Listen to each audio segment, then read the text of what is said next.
Lungs cancer అనేది కేవలం పొగ త్రాగే వారికి మాత్రమే వచ్చే వ్యాధి కాదు. పొగ త్రాగని వారికి కూడా పర్యావరణంలో దాగి ఉన్న అనేక కారణాల వల్ల లంగ్స్ క్యాన్సర్ వచ్చే ప్రమాదం ఉంటుంది.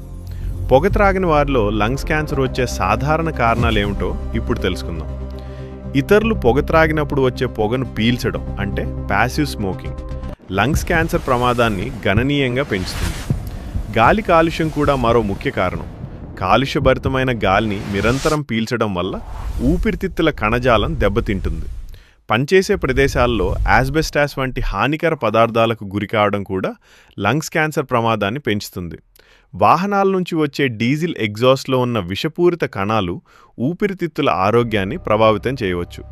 రాడాన్ గ్యాస్ అనే సహజ రేడియోధార్మిక వాయువు భవనాల్లో చేరి లంగ్స్ క్యాన్సర్ ప్రమాదాన్ని పెంచవచ్చు. ముందస్తుగా గుర్తించడం వల్ల ప్రాణాలను కాపాడుకోవచ్చు.